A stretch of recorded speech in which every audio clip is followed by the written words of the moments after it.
সুপ্রিয় দর্শক, আপনারা যারা আমার বক্তব্য শোনেন, যারা আমার যুক্তি তর্ক এগুলোকে ফলো করেন, কিংবা যারা আমাকে পছন্দ করেন কিংবা অপছন্দ করেন, ইরেসপেক্টিভ অফ বোথ সাইডস, যারা আমার বক্তব্যগুলো শোনেন মনোযোগ দিয়ে, তাদের জন্য আজকের এই ভিডিওটি গুরুত্বপূর্ণ।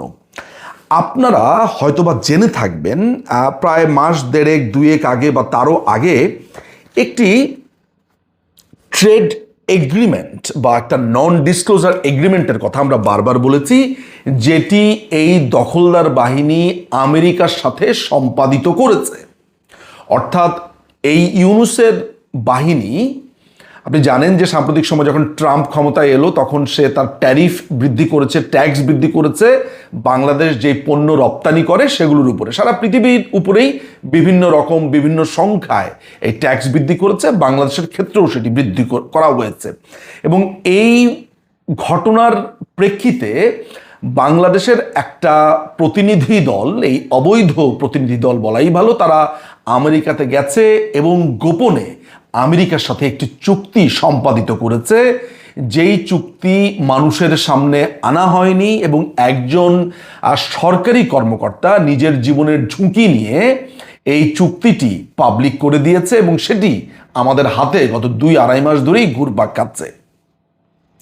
এবং সেই ভদ্রলোকের চাকরি চলে গেছে, এটা আমি শুনেছি, কিন্তু সাধারণ জনমানুষ কি জানে এই চুক্তির ভেতরে কি আছে? এই নন ডিসক্লোজার এগ্রিমেন্ট, অর্থাৎ যেই এগ্রিমেন্টকে মানুষের সামনে আনা যাবে না বলে শুরুতেই বলা হয়েছে, সেটি কি? আমাদেরকে বাংলাদেশ সৃষ্টির শুরু থেকে বারবার বলা হয়েছে যে বাংলাদেশ নাকি ভারতের সাথে দাসত্ব চুক্তি করেছে। বিশেষ করে বাংলাদেশ আওয়ামী লীগের প্রেক্ষিতে বলা হয়েছে যে বাংলাদেশ আওয়ামী লীগ যতবার ক্ষমতাতে ছিল ততবারই নাকি ভারতের সাথে নানান রকমের চুক্তি করেছে, যেটি দাসত্ব চুক্তি, দেশকে বিক্রি করে দেওয়ার চুক্তি। এগুলোর বাইরে অনেকগুলো সাইড টপিকস নিয়ে এসেছে। সেটা হচ্ছে যে মসজিদে উলুধ্বনি হবে বাংলাদেশ আওয়ামী লীগ ক্ষমতায় এলে, কেউ নামাজ পড়তে পারবে না, ভারতীয় সৈন্য আসবে। এবং সাম্প্রতিক সময়ে আপনার বর্তমানে যে এই অবৈধ দখলদার বাহিনীর আইন উপদেষ্টা মোহাম্মদ নজরুল ইসলাম ওরফে আসিফ নজরুল বলেছে বাংলাদেশ নাকি 26 লক্ষ অবৈধ ভারতীয় ওয়ার্কাররা আছে বা বৈধ, হোয়াট এভার ইট ইজ, 26 লক্ষ কর্মচারী আছে যারা বাংলাদেশ থেকে সমস্ত টাকা পাচার করে ভারতে নিয়ে যাচ্ছে। মজার ব্যাপার হচ্ছে, এই যে বাংলাদেশ বিক্রি হয়ে যাচ্ছে ভারতের কাছে, বাংলাদেশ শেষ হয়ে যাচ্ছে, দাসত্ব চুক্তির কথা বলা হয়েছে, আজকে 1 বছর হয়ে গেল সুবর্ণ সুযোগ পাওয়ার পরেও, যেখানে কথায় কথায় বলা হচ্ছে ঢাকা না দিল্লি, ঢাকা না দিল্লি, এখনো পর্যন্ত প্রিয় দর্শক আপনি কি লক্ষ্য করেছেন যে ভারতের সাথে কোন চুক্তিটা হয়েছে যেটি দাসত্ব চুক্তি, বাংলাদেশের মানুষের জন্য স্বার্থের সংঘাত তৈরি করেছে বা স্বার্থ বিরোধী, সেগুলো দেখাতে পারেনি। কিন্তু এরই ফাঁকে আমেরিকা ট্যাক্স ট্যারিফ বৃদ্ধি করবার পর এই চুক্তিটি করেছে। আপনি এই চুক্তি সম্পর্কে আজকে যেই সারসংক্ষেপ আমার কাছ থেকে জানলে আপনি চমকে যাবেন এবং প্রথমেই বলবেন আমি মনে হয় চাপা মারছি, মিথ্যে কথা বলছি। আমি নিশ্চিত আপনি নিজের ভেতরে আলোচনাতে বলবেন, নিঝুম মজুমদার যে এই যে আমাদেরকে তথ্যটা দিল, এটা হতেই পারে না, এটা কিভাবে সম্ভব? আমি আসছি সে কথাতে। এখানে অনেকগুলো বিষয়ে আমেরিকার সাথে চুক্তি হয়েছে এবং চুক্তিটা এত ভয়ঙ্কর যে আমেরিকা জাস্ট এইভাবে একটা ছড়ি ধরে বাংলাদেশের উপর ঘুরিয়েছে। তুই এইটা করবি, তুই এটা করতে হবে, তোকে এইটা মানতে হবে, না মানলে তুই শেষ। পুরো চুক্তি জুড়ে এই কথা। আপনি বাংলাদেশের কোনো মানুষকে কোনো সংবাদ সম্মেলন, কোনো মিছিল, মার্চ, কোনো টিভি টক শোতে এই চুক্তি নিয়ে তীব্র ভাষাতে কথা বলতে কি দেখেছেন? আমি আপনাকে খুবই বিনয়ের সাথে প্রশ্ন করব যে আপনি নিজেও কি বলেছেন, নাকি আপনি জানেনই না? আমার কথা হচ্ছে, যারা জানে বা এই অবৈধ সরকার, তারা এই চুক্তিটা কেন করলো? আমরা এই চুক্তি সম্পর্কে জানবো।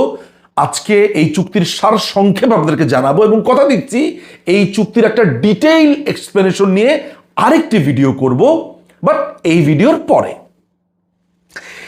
মেডিকেল ডিভাইস নিয়ে এই চুক্তিতে বলা আছে বাংলাদেশে আমেরিকার যেই আপনার রেগুলেশন আছে, food and drug administration, FDA, অর্থাৎ আমেরিকাতে যেই পদ্ধতিতে একটি মেডিকেল ডিভাইসকে লাইসেন্স দেওয়া হয় সেটি সেফ কিনা, ঠিক কিনা, এই কথাটা আমেরিকাতে বলা হয়। বাংলাদেশের অথরিটি সেই মেডিকেল ডিভাইস বাংলাদেশে কোনো ধরনের টেস্ট ছাড়া, কোনো ধরনের নতুন রেস্ট্রিকশন বা কন্ডিশন বা কোনো ধরনের ট্যাক্স, ট্যারিফ কিচ্ছু ছাড়া বাংলাদেশে সেটিকে আনতে দেবে। বাংলাদেশের অথরিটি এটি নিয়ে কোনো প্রশ্ন করতে পারবে না। মাথায় রাখবেন, বাংলাদেশের কিন্তু ঔষধ শিল্প একটা দারুণ একটা বুমিং একটা সেক্টর। আমরা ঔষধ রপ্তানি করি, আমাদের মেডিকেল ডিভাইস আমরা বলা যায় যে অন্য দেশ থেকেও কিন্তু আমরা অনেক কম দামে আনি, অনেক স্বল্প মূল্যে আমরা আনতে পারি, আমাদের ডিলস আছে বিভিন্ন দেশের সাথে।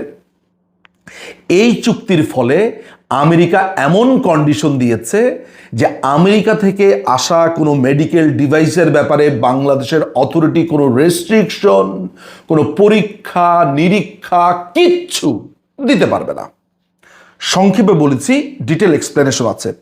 ফার্মাসিউটিক্যালস, আমেরিকাতে যেই ফার্মাসিউটিক্যালস দ্রব্যাদি বা পণ্যাদি তাদের সার্টিফিকেট অনুযায়ী সঠিক, আমেরিকা বলে দিচ্ছে বাংলাদেশেও ওই একই সার্টিফিকেট, অর্থাৎ আমেরিকাতে যা ঠিক সেটি বাংলাদেশ অথরিটি আর কোনো প্রশ্ন করবে না, না, না, বাংলাদেশকে সেটা মেনে নিতে হবে। বাংলাদেশের ঔষধের বাজার, ফার্মাসিউটিক্যালসের বাজার, মেডিকেল ডিভাইসের বাজার, বা বাংলাদেশ অন্য দেশ থেকে যদি সস্তায় সেটা আনতে পারত, এইটা কমপ্লিটলি একটা রিস্কের বা ঝুঁকির মধ্যে আমাদেরকে ফেলে দিয়েছে। এখন আপনি প্রশ্ন করবেন যে বাংলাদেশের অথরিটি কেন কোনো প্রশ্ন করতে পারবে না? আপনি প্রশ্ন করবেন যে বাংলাদেশের অথরিটি যদি কোনো একটা পণ্যের উপরে ট্যাক্স বসাতে চায়, ফার্দার প্রশ্ন করতে চায় যে তোমার কোয়ালিটি আমার দেশের সাথে কম্পাটেবল কিনা, আমার দেশের সাথে যায় কিনা, বা এটা আমার দরকার কিনা, বা এটা আমি এই দামে আনবো কিনা, সেই প্রশ্ন বা সেই রেস্ট্রিকশন আপনি দিতে পারবেন না। এরপরে রয়েছে মোটর ভেহিকেল পার্টস। ওই একই ব্যাপার, আমেরিকাতে একটা গাড়ির যে যন্ত্রাংশ কিংবা একই সাথে আছে রিম্যানুফ্যাকচার্ড গুডস এবং এগ্রিকালচার, এই দুটোর তিনটার জায়গাতেই একই রকম। অর্থাৎ আমেরিকা যদি একটি মোটর যন্ত্রাংশের ব্যাপারে কোনো সার্টিফিকেট দেয় তাদের দেশে, বাংলাদেশ সেটিকে নতুন করে টেস্ট করতে পারবে না। বাংলাদেশ নতুন করে সেটি নিয়ে কোনো ধরনের এম্বার্গো, কোনো ধরনের ট্যাক্স বা কোনো ধরনের স্ট্যান্ডার্ড এটা সেট করতে পারবে না। আমি জানি না আমার কথাগুলো খুব কঠিন হয়ে যাচ্ছে কিনা। অর্থাৎ বারবারই বলছি, আমেরিকাতে যেই পদ্ধতিতে চলবে একই পদ্ধতি বাংলাদেশে যে চলবে, বা ওই একই কোয়ালিটির যে বাংলাদেশে চলতে পারে, এটি নয়। কিন্তু বাংলাদেশ একটি সার্বভৌম রাষ্ট্র, তার নিজস্ব স্ট্যান্ডার্ড আছে, তার নিজস্ব নিয়ম আছে, নীতি আছে। হ্যাঁ, আমরা দরিদ্র দেশ, গরিব দেশ, আমাদের অর্থের স্বল্পতা আছে, আমাদের ম্যান পাওয়ারের স্কিল নিয়ে প্রবলেম আছে, আমাদের অনেক কিছুতেই অনেক প্রবলেম আছে, কিন্তু আমরা সবশেষে একটা সার্বভৌম দেশ। আমি আমার দেশে একটা পণ্য আনবো অন্য দেশ থেকে এক্সপোর্ট করে, সেই দেশের সার্টিফিকেট আমাকে মেনে নিতে হবে। একই কাজ যদি এমন হতো যে ইন্ডিয়ার সার্টিফিকেটে যা আছে, ইন্ডিয়ার পণ্য বাংলাদেশে আর কোনো টেস্ট করা যাবে না, এই ধরনের কোনো চুক্তি যদি হতো ফার্মাসিউটিক্যালের ক্ষেত্রে, এগ্রিকালচারের ক্ষেত্রে, আপনার মেডিকেল ডিভাইসের ক্ষেত্রে বা মোটর ভেহিকেলের ক্ষেত্রে, হ্যাঁ, আপনি মেনে নিতেন, আপনি কোনো কিচ্ছু আওয়াজ করতেন না। কিন্তু এই ক্ষেত্রে আপনি চুপ কেন? আপনি ভারতের ব্যাপারে এমন উচ্চকিত, স্বাভাবিক, আপনার যদি কোনো স্বার্থের বাইরে ভারত কিছু করে আমার সাথে, 100 বার না কয়েক কোটি বার আমি প্রতিবাদ করব। আমার দেশের ঊর্ধ্বে তো ভারত না, তাহলে আমার দেশের ঊর্ধ্বে যদি ভারত না হয়, আমার দেশের ঊর্ধ্বে আমেরিকা কেন? আপনি আমাকে বলেন, শুধু ভারত কেন, মঙ্গোলিয়া, কানাডা, পাকিস্তান, চীন, জাপান, রাশিয়া, কেউ আমার দেশের ঊর্ধ্বে না। আমার দেশের আইন মানতে হবে, সে যেই হোক না কেন। তাহলে আপনি ভারতের ব্যাপারে এমন ঘৃণা বর্ষণ করেন, এই আমেরিকা যে এই চুক্তিটা করলো সেটার ব্যাপারে আপনি ঘৃণা বর্ষণ করেন না কেন? এইখানে বলা হচ্ছে ডেইরি প্রোডাক্টের কথা, এটা খুবই ভয়ঙ্কর ব্যাপার। বলা হয়েছে Bangladesh dairy safety system not adopt or maintain a facility registration requirement. আমরা এদের পণ্যের কোনো যে নতুন করে রেজিস্টার করতে হবে, রেজিস্ট্রেশন করতে হবে, নতুন করে কোনো ধরনের নিয়ম নীতি দিতে হবে। যেমন ওরা বলছে allow imports of US dairy product of bovine, ovine and caprine. এইটার একটা সহজ মানে আমি আপনাকে বলতে পারি যে ক্যাটল জাতীয় যেসব প্রাণীগুলো আছে তাদের মাংস আপনি আমদানি করতে পারবেন, প্রসেসড মিট আপনি আমদানি করতে পারবেন, কিন্তু কোনো প্রশ্ন আপনি করতে পারবেন না। এখন আপনি জানেন পশ্চিমা দেশের থেকেই বেশিরভাগ সময় সোয়াইন ফ্লু, বিভিন্ন ধরনের ফ্লু এগুলো ছড়ায়। আমার প্রশ্ন হচ্ছে যে আমি আমেরিকান মেষ, আমেরিকান গরু, ছাগল এগুলো আমি আমদানি করব, আমেরিকান শুয়োরের মাংস আমদানির এখানে নেই যেহেতু, সুতরাং এই পোলট্রি মিটের কথা কিংবা মিট আছে, অনেক জায়গাতে শুধু মিট আছে, তাহলে শুয়োরের মাংস আমদানি করা যাবে। ঠিক আছে, আমি ধরে নিলাম যারা কনজামশন করেন করবেন, বা হোটেল রেস্টুরেন্টের জন্য করতে পারেন, সেটা আলাদা হিসাব, আমি ওই আলোচনাতে যাব না। আমার প্রশ্ন হচ্ছে যে মাংসজাত দ্রব্যের ব্যাপারে জানেন আপনারা যারা সারা পৃথিবীতে ট্রাভেল করেন, আপনারা যারা আমার কথা শুনছেন, সামান্য আমরা বাংলাদেশ থেকে আমরা ভাই বোনদের জন্য খাবার যদি নিয়ে যাই, বা আমার জন্য অনেক সময় আমার মা মাংসজাত খাবার পাঠাতে চায়, যেমন কাবাব বানিয়ে পাঠায়, গরুর মাংস পাঠায়, তারপরে হচ্ছে মুরগির মাংস আমার মা রান্না করে পাঠাতে চায়, কিন্তু রেস্ট্রিকশনের কারণে ইংল্যান্ডে কিন্তু আমি এটা আনতে পারি না। বা আমেরিকাতে কিন্তু আপনি যখন এয়ারপোর্টে ঢুকবেন, আমি তো আমেরিকার বিভিন্ন এয়ারপোর্টে গেছি, মাংসজাত দ্রব্য, প্ল্যান্ট, এগ্রিকালচারাল কোনো প্রোডাক্ট আপনি আনতে পারবেন না। আর এই আইনে, এই যে চুক্তিটাতে পরিষ্কার করে বলা হয়েছে বাংলাদেশে ইচ্ছে মতো তারা এক্সপোর্ট করতে পারবে, আমি কোনো রকমের নো বলতে পারবো না। ওদের যে আইনে ওদের দেশে এই পশু জবাই এবং ওদের দেশে এটা প্রক্রিয়াজাত হয়, Bangladesh shall adopt same rule, অর্থাৎ বাংলাদেশ ওই একই আইন মেনে নেবে। প্রতিবাদ করেছেন। আমি জানি না যে একই যাত্রাতে দুই রকমের ফলাফল কেন হবে। আমি জানি না যে আপনি যদি ট্রু একজন বাংলাদেশি হন, বাংলাদেশ প্রেমিক হন, তাহলে আপনি কেন প্রশ্ন করবেন না যে তুমি যে একটা অবৈধ দখলদার, অনির্বাচিতভাবে তুমি এই দেশে আছো, ভালো কথা, ঠিক আছে, কিন্তু তুমি যে এই নন ডিসক্লোজার এগ্রিমেন্ট করলে, অর্থাৎ এটা ডিসক্লোজ করবে না, প্রথম প্রশ্ন তুমি এটা কেন করেছো? আর নিঝুম মজুমদার যে এই চুক্তির কথাগুলো বলছে, এগুলো তুমি করেছো? যদি করে থাকো তাহলে কেন করলে? তুমি মোটর ভেহিকেল আনবে, ফার্মাসিউটিক্যাল প্রোডাক্ট আনবে, এগ্রিকালচারাল প্রোডাক্ট আনবে, তুমি মেডিকেল ডিভাইস আনবে, তুমি সমস্ত কিছু আনবে, সব আমেরিকার রুল বাংলাদেশে ফলো করা হবে। কেন রে ভাই? আমেরিকার রুল যদি বাংলাদেশে ফলো করা হয়, তাহলে বাংলাদেশ থেকে 10 কোটি লোক নিয়ে যাও না, তুমি সেই রুলটা ফলো করো, অর্থাৎ বাংলাদেশের 5 কোটি লোককেও তাহলে নিয়ে যাও। তুমি যদি বাংলাদেশকে তোমার কলোনিই বানাতে চাও, তাহলে আমার 5 কোটি নিয়ে যাও। নাকি আমার গরিব পছন্দ হয় না, সেইটা নিচ্ছে না। কিন্তু এই ফার্মাসিউটিক্যালস বা এত কিছু কেন করছে? যে মার্কেট বৃদ্ধির জন্য। ঠিক আছে, আমরা একেবারে মার্কেট তোমার ঘরের কাছে গিয়ে হাজির হবো, অর্থাৎ আমাদের লোকই তোমাদের বাসায় চলে যাবে।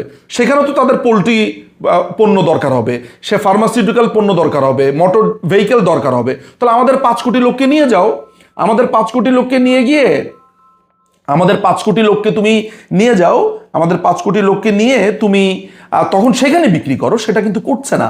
আপনিও প্রশ্ন তুলছেন না যে আমেরিকা এই যে চুক্তিটি করছে, ইউনুস এই অবৈধ এই ইউনুস এটা কেন মেনে নিচ্ছে? ডেইরি প্রোডাক্টসের কথা বলেছি, এখানে বলছে Bangladesh shall recognise USDA food safety inspection service oversight of the US meat and poultry product, processed meat and poultry. তারপরে তারা বলছে siluriforms and egg product facilities including cold storage warehouse facilities for purposes of the allowing imports of US meat and poultry product processed meat অর্থাৎ আমেরিকার যেই রুলটি আছে ওই একই কথা তারা যেই রুলটা আছে তাদের দেশের মিটের তাদের এটা প্রসেস করবার যে পদ্ধতি আছে তারা যে টেস্টিংটা করছে সেটা বাংলাদেশের ক্ষেত্রেও অ্যাপ্লাই হবে। আপনি জানেন যে পশ্চিমা বিশ্ব থেকে নানান ধরনের রোগ ছড়িয়েছে, এই সোয়াইন ফ্লু এগুলো তো বাংলাদেশ থেকে ছড়াই নেই, এগুলো ছড়াইছে আপনার এই পশ্চিমা বিশ্ব থেকেই। বারবার শুনতে পান না, আপনি কিচ্ছু করতে পারবেন না। আপনার যে পোল্ট্রি ইন্ডাস্ট্রি অলমোস্ট ডেড, আপনার ফার্মাসিউটিক্যাল ইন্ডাস্ট্রি ফ্লোরিশ করছিল, এটা বুমিং, সেইখানে আপনি আমেরিকান পণ্য ঢুকিয়ে দিয়ে আপনি এমন একটা অবস্থা তৈরি করলেন যে তাদের যে প্রতিযোগিতা সেটাকে আপনি একচেটিয়া প্রতিযোগিতা করলেন। বাংলাদেশি একটা কোম্পানি, তার জন্য আপনি রেস্ট্রিকশন দিচ্ছেন বাংলাদেশি আইনে, কিন্তু বিদেশ থেকে আসার পরে আপনি রেস্ট্রিকশন দিতে পারছেন না। তাহলে আমাদের সংবিধানে বলা হয়েছে আইন সবার জন্য সমান। তাহলে আমরা এখানে দেখতে পাচ্ছি কি, আমেরিকার জন্য এক আইন, বাংলাদেশের জন্য এক আইন।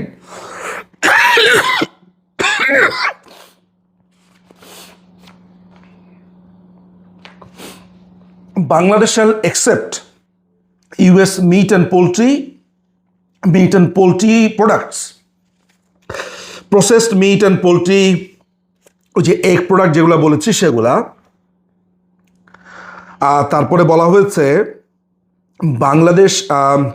Bangladesh shall allow imports into Bangladesh when the shipment is accompanied by the bilaterally agreed certificate। এটা হচ্ছে কোনো অ্যাকুয়াটিক প্রোডাক্ট যদি বাংলাদেশে আসে তাহলে আপনার যে national oceanic and atmosphere administration যেটা আছে তাদের সার্টিফিকেটই এনাফ হবে। বাংলাদেশ যদি আলাদা করে কোনো লাইসেন্সিং করতে যায়, বাংলাদেশ যদি আলাদা করে কোনো নিয়ম নীতি করতে যায়, সেটা আমেরিকা বলছে করা যাবে না। আমেরিকা বলছে সেটা আমেরিকা মেনে নেবে না। এই চুক্তি বাংলাদেশ অলরেডি করে ফেলেছে, রাজি বাংলাদেশ। অর্থাৎ বাংলাদেশের কোনো নিজস্ব নিয়ম নীতি যেটা আছে বাংলাদেশি প্রোডাক্টের ক্ষেত্রে, সেটা আমেরিকান প্রোডাক্টের ক্ষেত্রে গণ্য করা হবে না। এগ্রিকালচারাল বায়োটেকনোলজি, এখানে পরিষ্কার করে বলা হয়েছে যে সুপার রিস্ক প্রোডাক্ট আছে, হাই রিস্ক প্রোডাক্ট আছে। সেই হাই রিস্ক প্রোডাক্টও বাংলাদেশ অথরিটি কোনো ধরনের রেস্ট্রিকশন দিতে পারবে না। এই আপনারা যদি এই চুক্তিটা দেখেন দেখবেন যে ওই চুক্তির এগ্রিকালচারাল বায়োটেকনোলজির 2 নম্বর পয়েন্টে এটা পরিষ্কার করে বলা আছে। হালাল সার্টিফিকেশন, যেই হালাল সার্টিফিকেশন প্রযোজ্য যেসব প্রোডাক্টের ক্ষেত্রে, সেটা আমেরিকার যে স্ট্যান্ডার্ড আছে হালালের ওইটাই মেনে নিতে হবে। বাংলাদেশ নতুন করে হালাল সার্টিফিকেশনটা দিতে পারবে না। ইন্টেলেকচুয়াল প্রপার্টির ক্ষেত্রে কিছু নিয়ম নীতি এখানে আছে, এইটা অনেক লম্বা, এইটা বোঝাতে গেলে শুধু এইটি আবারও একই কথা যে এই ইন্টেলেকচুয়াল প্রপার্টির ক্ষেত্রে বাংলাদেশ কিছু কিছু জিনিসপত্র করতে পারবে, বাট সেটা very much open to US আপনার কোম্পানি বা এগুলোর ক্ষেত্রে। ইন্ডিভিজুয়ালের ক্ষেত্রে সেটা খুবই রেস্ট্রিক্ট করে দেওয়া হয়েছে। এখানে আপনার চুক্তি আছে হচ্ছে ম্যাক্সিমাম রেসিডিউ লেভেল MRL, যেটা হচ্ছে যে বাংলাদেশ শাল limit suspension of US entities based on MRL non-compliance to the responsible entity and only after multiple non-compliances। কি ভয়ঙ্কর একটা ব্যাপার, তাই না? সেটা বলছে বাংলাদেশ শাল limit suspension of US entities based on MRL non compliance করলেও আপনি এটা করতে পারবেন to the responsible entity and only after, যদি কয়েকটা আপনার সে না মানে তখন আপনি তারপরে সাসপেনশন দিতে পারবেন, 2-1টা করলে না। কি অদ্ভুত নিয়ম কানুন, তাই না? যে আমেরিকা থেকে প্রোডাক্ট আসবে, আমেরিকা থেকে কোম্পানি ব্যবসা করবে, সেই ব্যবসা প্রতিষ্ঠান কিভাবে চলবে, কি পদ্ধতিতে চলবে, সেটা আমেরিকার নিজস্ব ফেডারেল আইন বা আমেরিকার আইন নির্ধারণ করে দিবে। আপনি বাংলাদেশি বা বাংলাদেশি অথরিটি সেটাকে কন্ট্রোল করতে পারবেন না। আমি আরও গুরুত্বপূর্ণ জায়গাতে চলে যাচ্ছি, সেটা মনে হয় এই পয়েন্ট টু পয়েন্ট ধরে করলে এটা আরও অনেক হয়ে যাবে। সেটা হচ্ছে যে আমাদের যে কাস্টম ডাটা আছে, আমরা কার থেকে ইম্পোর্ট করলাম, এক্সপোর্ট করলাম, কি করলাম না করলাম, এটা আমেরিকাকে প্রতিনিয়ত দিতে হবে। অর্থাৎ আমাদের কাস্টমস সমগ্র ইনফরমেশন যেটা আমাদের নিজস্ব, সেইটা আমার আমেরিকাকে সাপ্লাই দিতে হবে। কেন সাপ্লাই দিতে হবে? আমার নিজস্ব ডাটাবেস, আমার নিজস্ব তথ্য, সেটা আমি আমেরিকাকে কেন দেব? আমেরিকা শিপ বিল্ডিং ক্ষেত্রে যাদের যাদের উপরে রেস্ট্রিকশন দিয়েছে, যেসব দেশের উপরে, তাদের থেকে আমি শিপ বিল্ড করতে পারবো না, আমাকেও সেটা মেনে নিতে হবে। এবং সেই কারণেই আমেরিকা চায়নার থেকে জাহাজ কিনে আমার কাছে বিক্রি করছে চড়া দামে, আর আমি ডাইরেক্ট চায়না থেকে কিনলে অ্যাটলিস্ট আরও হাফ দামে কিনতে পারতাম। আপনারা কয়দিন আগে দেখেছেন প্রায় 700 কোটি টাকা এক্সট্রা দিয়ে জাহাজ ক্রয় করেছে বাংলাদেশ বা চুক্তি করেছে, যেটা চায়না থেকে কিনলে 700-750 কোটি টাকার নিচে আমরা কিনতে পারতাম, মানে কমে কিনতে পারতাম। আমরা চায়না থেকে কোনো টেকনোলজিক্যাল দ্রব্য আমদানি করতে পারবো না। আমরা চায়না থেকে কোনো ধরনের কমিউনিকেশন দ্রব্যাদি আমদানি করতে পারবো না। লজিংক নামে একটি প্রোডাক্টের কথা স্পেসিফিক্যালি বলে দিয়েছে। আমেরিকা নির্ধারণ করছে আমি কি আমদানি করতে পারবো, কি আমদানি করতে পারবো না। আমাকে বলে দেওয়া হয়েছে বাংলাদেশ শাল রিমুভ ম্যান্ডেটরি রিইন্স্যুরেন্স অ্যাক্সেস। আপনি জানেন যে বাংলাদেশে এলে সাধারণ বীমার কাছে ইন্স্যুরেন্স করতে হয়। যে কোনো যারা এখানে ব্যবসা করতে আসে তাদের ব্যাপারে অনেক নিয়ম নীতি থাকে। খুব সম্ভবত সাধারণ বীমা কর্পোরেশনের সাথে তাদের বীমা করতে হয়, ইন্স্যুরেন্স করতে হয়। এই নিয়ম উঠিয়ে দেওয়া হয়েছে। অর্থাৎ আমাদের সাধারণ বীমা কর্পোরেশন আমাদের দেশীয় কোম্পানির ক্ষেত্রে যে রুলটা অ্যাপ্লাই করতে পারে, সেই রুলটা আমেরিকার ক্ষেত্রে তারা অ্যাপ্লাই করতে পারবে না।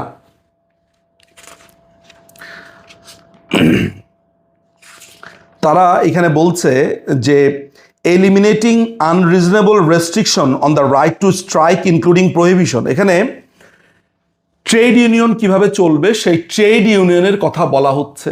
অর্থাৎ ট্রেড ইউনিয়ন কিভাবে চলবে, ট্রেড ইউনিয়নের আইন কি হবে, ট্রেড ইউনিয়ন কতটুকু, তাদের যে আমরা আইডি রাখতে পারতাম, অর্থাৎ একটা ট্রেড ইউনিয়নের একজন নেতার তার তথ্যাদি আমরা সংরক্ষণে রাখতে পারতাম আমাদের আইন শৃঙ্খলা বাহিনী, সেই রুলস অ্যান্ড রেগুলেশন উঠিয়ে দেওয়া হয়েছে। একজন ইপিজেডে একজন সরকারি কর্মকর্তা কোন পদ্ধতিতে যাবে, কিভাবে সে আইন প্রয়োগ করবে, কতটুকু আইন প্রয়োগ করবে, এবং সে যখন তখন একটা কোম্পানিতে বা একটা ইপিজেডের একটা কারখানাতে ঢুকে যেতে পারবে, সেই আইন করা হচ্ছে। এখন আপনি আমাকে প্রশ্ন করতে পারেন যে এইটা অবিশ্বাস্য ঘটনা, আসলে কি ঘটেছে? আমি আপনাকে বলবো এই চুক্তির লেবার হেডিংয়ের যেই টার্মস অ্যান্ড কন্ডিশনগুলো আছে সেগুলো যদি আপনি দেখেন, এটা সত্যতা আপনি পাবেন। কি সত্যতা পেয়েছেন? সত্যতা পেয়েছেন যে একটা লেবার ইউনিয়ন কিভাবে চলবে, একটা লেবার আপনার একটা আইন প্রয়োগকারী সংস্থা কিভাবে আইন প্রণয়ন করবে, সেইটার রীতিমতো একটা খসড়া এই চুক্তির ভেতরে করে দেওয়া হচ্ছে। অর্থাৎ আমার দেশের আইন কেমন হবে এই কন্ট্রাক্ট বলে দিচ্ছে, আমেরিকা বলে দিচ্ছে। এখন আপনি আমাকে বলেন, আপনি জাস্ট আমাকে একটা প্রশ্ন উত্তর দেন, আমি শেষ করব, প্রায় 23 মিনিট হয়ে গেছে। আমি আপনাকে একটা প্রশ্ন করব যে এই একই চুক্তি যদি আমার ভারতের সাথে হতো, আমি অন্য দেশের কথা বাদ দিলাম, যেহেতু অ্যালার্জিটা কথায় কথায় বলা হচ্ছে, মানে এখন মূল শত্রু তো দিল্লি, ভারত, একটু কি বলা হচ্ছে। একই চুক্তি যদি আমার ভারতের সাথে হতো, আপনি কি করতেন?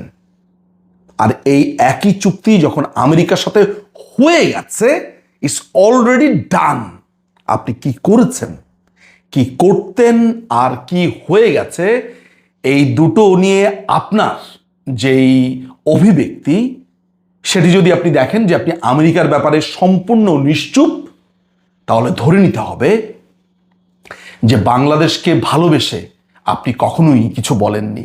আপনি বাংলাদেশের স্বার্থ যদি দেখতেন, তাহলে সেটা ইন্ডিয়ার সাথে হলে যেই অভিঘাত হতো, একই অভিঘাত তো আমার আমেরিকার সাথেও হবে। আমার দেশ ট্যাক্স পাবে, আমার দেশ কি আইন করবে, আমার দেশকে এই আইন মানতে হবে, এই কথা মানতে হবে। একটা ডিজিটাল প্ল্যাটফর্মে যদি মিস ইনফরমেশন ছড়ানো হয়, সেটার ব্যাপারে আপনি কিচ্ছু করতে পারবেন না, যদি সেটা আমেরিকান কোনো আপনার আমেরিকান যদি কোনো তথ্য প্রবাহ থাকে, কিংবা ওভারঅল তারা বলছে যে ডিজিটাল প্ল্যাটফর্মে রেস্ট্রিকশন উঠিয়ে দিতে হবে। অর্থাৎ এমন কোনো ঘটনা যদি ঘটে যেটা দেশের জন্য ক্ষতিকারক, ধরা যাক যে গে লেসবিয়ানদের জন্য প্রোগ্রাম হচ্ছে, আপনি সেটা রেস্ট্রিকশন করতে পারবেন না। আপনি কি বুঝতে পারছেন ওরা কোন দিকে চালটা চেলেছে? আপনি যদি সমকামীদের ব্যাপারে বা অন্যান্য ব্যাপারে আপনাকে যদি আপনার প্রোগ্রাম হয় বা আপনার যদি প্রোগ্রাম তৈরি করে, আপনি কিচ্ছু করতে পারবেন না। এই চুক্তির ভিতরে পরিষ্কারভাবে আছে। আমার কথা বিশ্বাস হয় নাই? তাহলে ভালো করে এই চুক্তিটা পড়ে দেখেন। এখন আমার প্রশ্ন হচ্ছে, এগুলো জানার পর আপনার রিয়াকশন কি?